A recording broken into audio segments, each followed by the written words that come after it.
All right, folks. Now, this topic has got me thinking a while back, and now it still gets me. And people around the world, especially third world, will move to a first world country, and people who's from first world country will go to countries even higher and above them. Everyone is chasing towards the best of the best. Alright, no doubt. My family did the same thing, but my family did it as they were the first Chinese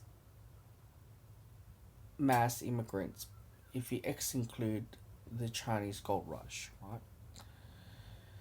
Now it's a trend that people are coming, which I'm not against it.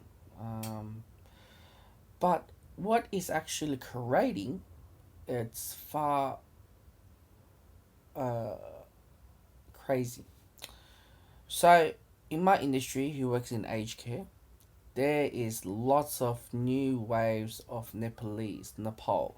Nothing against them, but what they've been telling me is they do not like the government or they don't have any, not much job opportunities.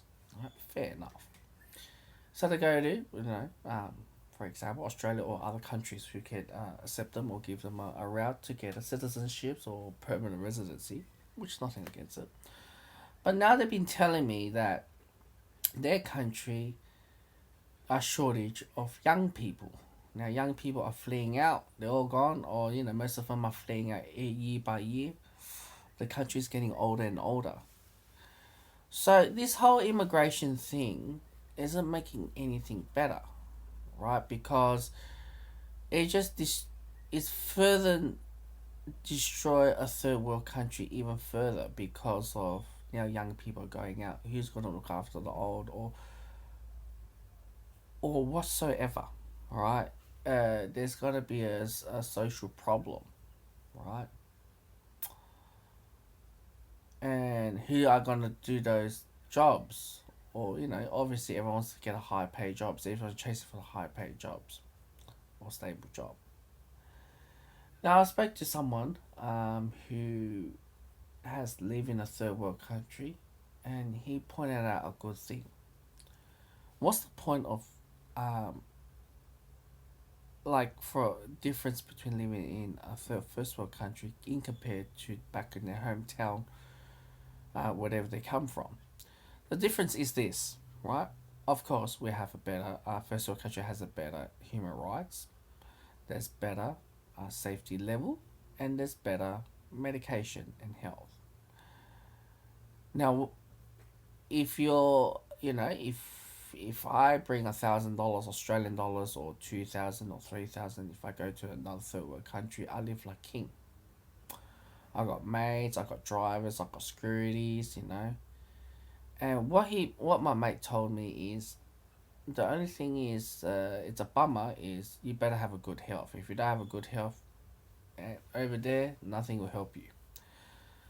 So what I'm trying to say in this video is, being in a third world, if you're going really well in your country, you live a lot better than a first world country. First world country, you work your ass off just to be a low or middle income earner, right?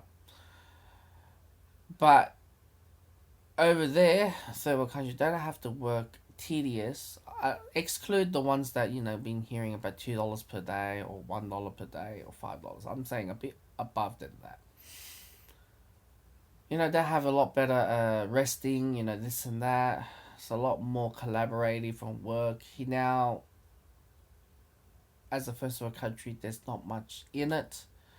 Newly arrived migrants coming day by day.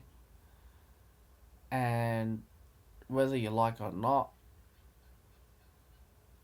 it just dumbs down the salary. And a lot of jobs are a lot more competitive. But in a third world country, if I can able, I'm not, I know talk is easy. If I'm able to do it like digital nomad, or on whatever. If I'm good at shares online, I would move to a third world country without a blink of an eye. Eat well, sleep well. Not have to. Here the only good thing it's just I know the safety, but in life, that's a lot better. Where here it's just work, work, work, work, work, and that's not the way to go. Trust me.